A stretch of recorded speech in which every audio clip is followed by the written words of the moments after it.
Say it, Red family. Excuse me, boys, I'm kind of hoarse today. Today we're going into the ether. We're going into etheric energy today. We're going deep inside the etheric energy when we talk about the ether in the body. Now we're going to go too in depth of the ether in the black body. That's going to be a whole separate thing, you know what I'm saying? But tonight's show is about ether. Now we out here up like what is like 2 o'clock in the morning, and I just had my first baby, so making time to make these videos and teach this class, because this is a class. When you tune into the Maarkku atumre show, this is a class. This is my thing. This is what I do. You know what I'm saying? I'm getting better and better at it every time. I think so myself when it comes down to being in front of the camera. Anyway, you know what I'm saying? Especially talking to the people, because talking to my people is very important to me. You know what I'm saying, though? And this is like a future job for me, you know, so I'm exercising really all my strengths, exercising all my flaws, exercising all my mistakes. It's at the same time while I'm going through, you know what I'm saying, the struggles of life. But that ain't about a damn thing. Because we strong together. My love, your love forever. You understand what I'm saying? My voice kind of hoarse today, y'all, but we going to get through this thing today. Now let's go deep into the ether, man. I know everybody done heard about the etheric realm. Y'all be into comedic science. Y'all be into the conscious community. A lot of y'all probably been read Dr. Ben or Malachi Z. York or a few other leaders that do, conscious leaders that do get up, that would go into depth on these topics. Y'all probably follow a lot of brothers like Cyrus Sudasetti, the brother Young Pharaoh. A lot of these brothers are very intelligent brothers, very damn good scholars. Damn good scholars, if I may say so myself, you know.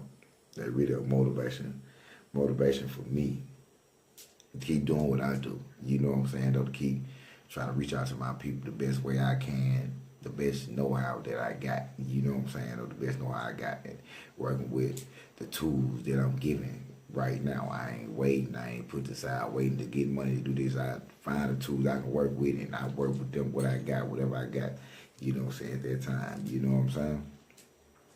But anyway, let's get to the lecture at hand.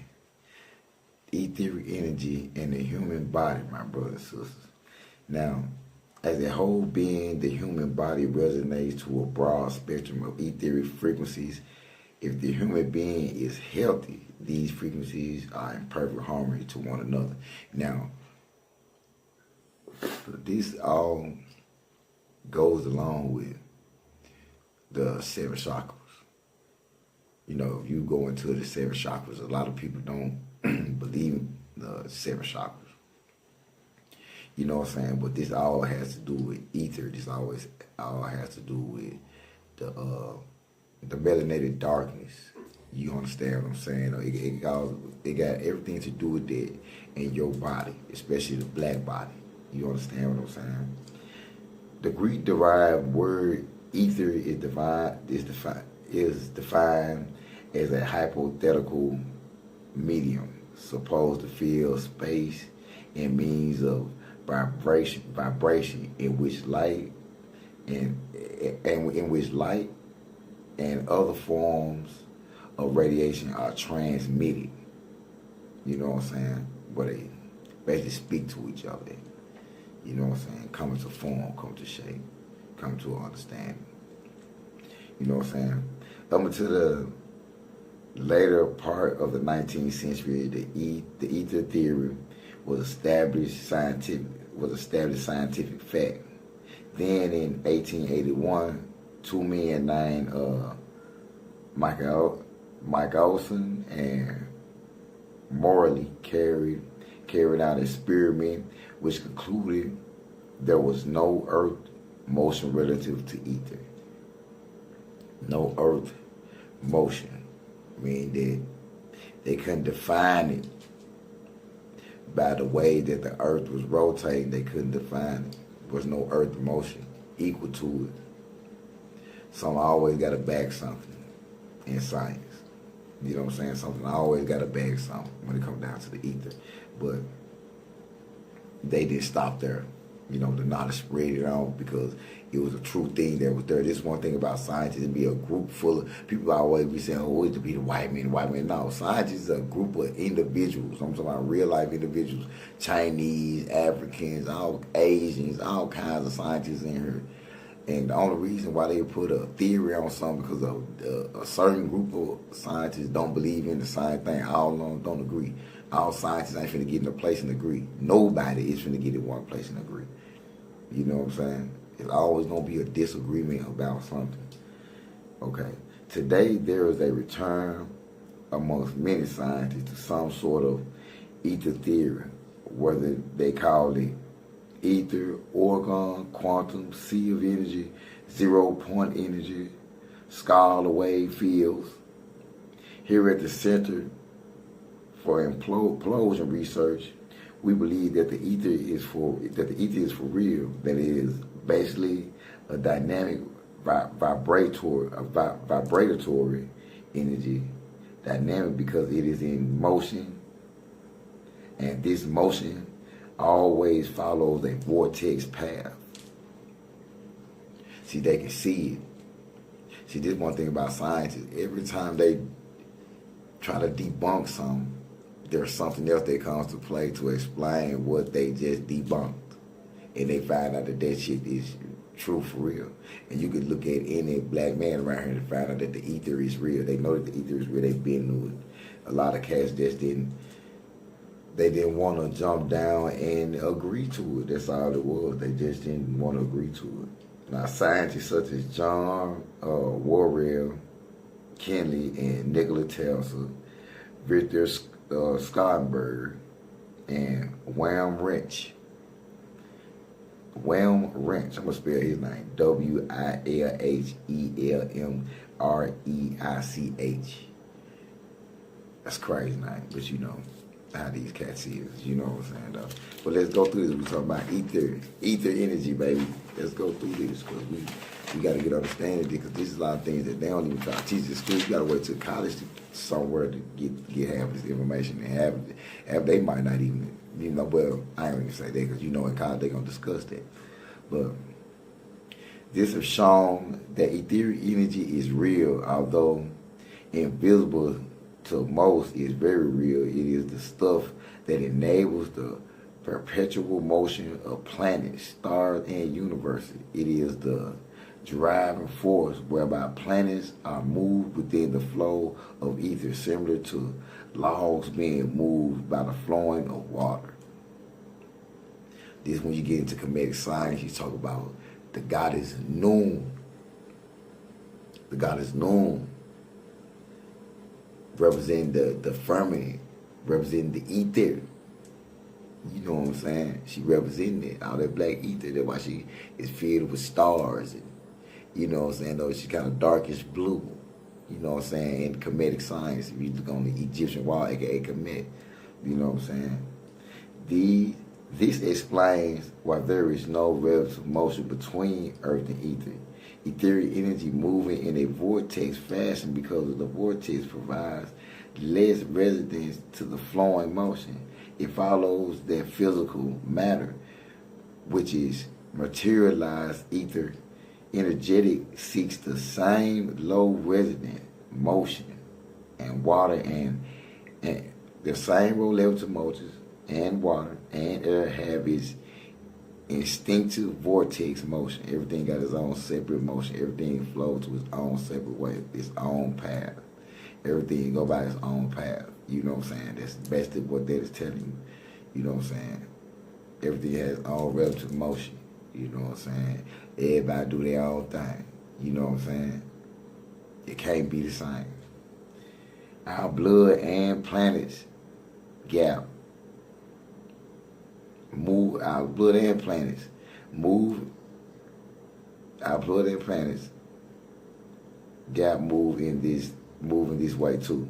After all our veins,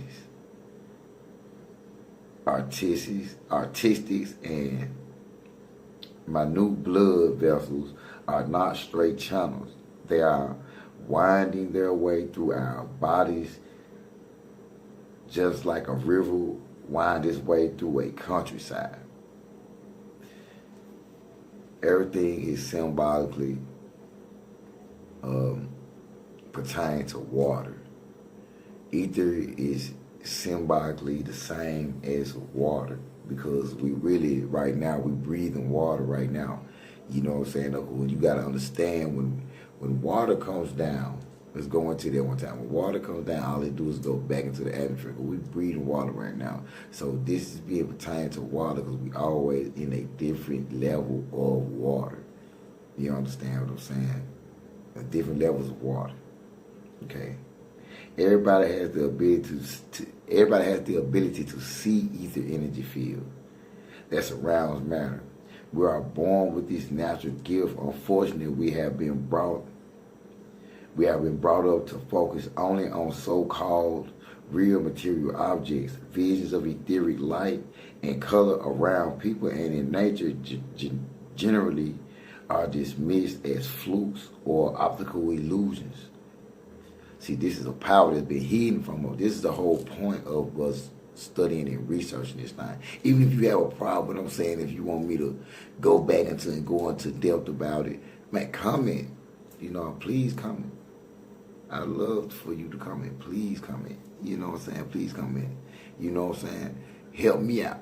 You know what I'm saying? Let's go into depth. Let's study together. This is a classroom. You know what I'm saying? In this classroom, this is I and I. You know, it's the individual intelligence and how we gain it and how we maintain it. But, like, we have the power to see these things. We was born with it. We was born to be able to see energy. But our mind's been dumbed down so much, man, we can't even tap into our own powers, man. That's crazy. That's crazy. Scientists sitting there telling you. I'm breaking down the scientist's name. You know what I'm saying? Y'all can go right into this. Etheric energy. The etheric energy. Go right into this. You go research this all day. A lot of people ain't focused on thinking about that. You know what I'm saying? But through the perpetual vision, our eyes are capable of seeing the subtle light and color emotions of etheric fields. But through a certain look, through a certain sight, we can see these things. If we can tap into it. We just have to tap into it. You know what I'm saying? I guess that's why a lot of, shamans and mystics was doing hallucinogen drugs. They were doing hallucinogen drugs to tap into the etheric realm, to tap into them dimensions. That's why I was breaking down the 12 dimensions, which I'm going to make a part 3 of the 12 dimensions in the Kabbalah Tree of Life. You know what I'm saying? Because this still coincides, this still goes along with that, going inside the etheric realm, because that's what the 12 dimensions are, inside the etheric realm. You know what I'm saying? People can train themselves to regain the ability. The human aura or etheric energy field contains numerous energy centers, also known as chakras. We just said that, right? Etheric energy is spiraling into these chakras in a vortex fashion, thereby sustaining the aura. It's within you. This is when we get into the understand the self. This ether is within us. You know what I'm saying? Especially these melanated beings. Us being melanated beings, these things are really within us. You know what I'm saying, though? So we got to tap deep inside it through meditation. You know what I'm saying? Etheric energy is essential. A broad spectrum of frequencies. These frequencies, once accumulated, can be transferred onto other objects by way of resource. Vibrant, amplified effect produced by sound causing particular transmitted frequencies. It will transmitted frequencies that will resonate. You understand what I'm saying? By sound. This is where you get to these things. See, you resonate by sound. Certain tones. This is where we get into the etheric realm, the vibrations. You understand the vibrations and music. See, when we use music is magic. Music is magic, and it can be used in many ways. If you read in Alexander Stitching of the Anunnaki came down, and the first thing the Anunnaki, when they came down, the first thing they taught man was music. It was the first string of magic that they taught man was music. And if you look through the Bible, it's always a horn blowing or something blowing or a band playing or something up in there. You know what I'm saying? All you got to do is music, vibration, etheric energy. Okay? The phenomenon makes radio transmission possible. This is what we get into, y'all. The elements out of which our planet and everything on it is composed all resonate to different etheric frequencies. They have their own specific engine frequency. Therefore, the energy fields of objects and their color emanates differ according to the thorochemical composition. It follows the number of cells, organs, and symbiotic organisms within us also resonate to different etheric frequencies. Music, beats, different vibrations, you know what I'm saying, different frequencies. That's why some people like certain songs, other people don't. People were resident to the frequencies that pertain to them. In your body pertains to this certain kind of frequency. So that certain kind of frequency gonna draw you in and suck you in because it's one with you. Thus, the human aura is a symphonic spectrum composed of many individual gene frequencies. This explains the associate in ancient Eastern, and this explains the association in ancient Eastern knowledge. You understand what I'm saying? That's what they talking about, the Kemet. This is where they start to bring up. They talk about Kemet and music and the Bible and things like that. Debilitating outside influences such as disease, forming organism resonant to etheric frequencies. Eating badly, eating poorly, poison will destroy the pure frequencies that you got going on. That's what you got to eat healthy too, because to get strong and to see these frequencies, to just see other people's frequencies, to see other people's etheric energy and things like that. Though we have to go back, we got to eat better, get our minds pure, get our bodies pure, because the frequencies and the aura or the vibration that you carry is getting dulled down by the chemicals and things, and the poison that we eating is dumbing our natural ability to see energy, to use our natural powers.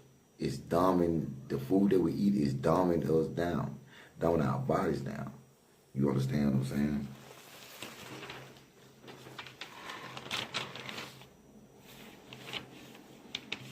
Like I said, which are definite disharmonies to our with our definite disharmonies to our energy field. Definite disharmonies, right? Bad for you.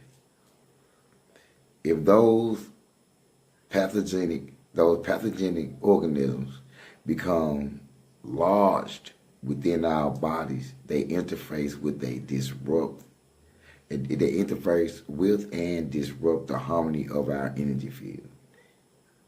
Energy, the pseudo space, and genes of the pseudo space are far from quantum, which are far from quantum energy. That energy atom contains, there are atmospheric resonance phenomena that have been investigated called the Sarcoman waves of resonance. Sarcoman waves of resonance. These are very long waves of extremely low frequencies, which are present everywhere in the atmosphere on this planet. The Sarcoman waves The Suscuman waves have been identified as part of the natural electromagnetic radiation, which is partially import for life. Is partially import for life on this planet. The human brain actually resonates with these atmospheric waves. So these low resonant waves that live on this planet are connected to our intellect, our brain. So if we start to eat better then, and we start to get our minds better, as we start to focus through meditation and seeking the knowledge and knowing, having a awareness of the knowledge, then we can come to a higher intelligence, or we could start to become a high intelligence of a being. We can start to get back what was taken from our natural birth, the powers that were taken from us when we was naturally born. We can start to gain that power back, basically. You know what I'm saying? But to get back, you have to get right. You know, to get back, you have to get right. You understand what I'm saying? And excuse me for stumbling and bumbling, y'all. You know, I write ugly as hell. You can look at my handwriting right now. I write ugly as hell. I'm like, I can't read my own damn handwriting. But that's what you call practice. Practice make perfect. Study, research, practice. You know what I'm saying? I'm good at a lot of things. But when I come down to putting my studies in order, I'm like a big mess, man. I'm like a big mess. I be writing shit fast, trying to write this here and trying to go over here and write this here. I'm gonna put this here with this, and I'm gonna put this with this. And man, that time I get ready to do a video, I be having like, oh damn, what I do with this? Like, oh shit, let me put this together. I got papers and everything all over the table right now, trying to get it right. But this was great. We should go into I think I should go into a part 2 of this in this etheric realm, because I want to talk more about the black body, the black body, and how it's equivalent, its equivalence with this whole study on the etheric energy, especially being a melanated being. You understand what I'm saying? But I love finding scientists and white folks to research or to study from and to use as a format for y'all, because it's simple fact, a lot of black people, that's why last time I break down the scientists' names, you know what I'm saying? I like to make sure that we have the scientists' names. You go into the scientists' names, you can go research this yourself, because a lot of times black people don't even want to listen to another black person, especially if they feel like this, no, I don't need to listen to this new whatever. So even though when you do listen to me, you can go and find it yourself. It's best for you to do it yourself. You know what I'm saying? To research yourself so you get it into your mind about what is it that really, how this affects me in my everyday life. And I'm going to make a video about the ley lines. You know what I'm saying? About energy, the etheric energy, and ley lines. You know what I'm saying? Because that's got to do with you when you walk everyday groceries, when you walk to all these energies is around you. And you would think and wonder why, like when I go through things, I'll be wondering why the hell I'm going through this. And sometimes it just ain't enough, like the brother Polite said. Sometimes it just ain't enough for you to eat healthy. You got to live healthy too, because even if you eat healthy, you still got a bunch of people around you just like swine. They like poison, man. It's getting in your pores, it's getting in your brain shit. So you eating healthy, they got matter, you still going to end up sick, because you walking around the sickly. You know what I'm saying? They sick in their mind, they sick in their spirit, they sick in their heart. They ain't got nothing positive that they truly, truly want to do, especially for their own people, you know. And this is one of them times where our people need to get together, and this is the age, you know, of Aquarius, the age of information. So if we ain't trying to spread on information, or we ain't trying to come together on something positive, then what else is we doing? Everything else done been done. You know what I'm saying? So, until next time, family, remember, I love you like a father. I say already.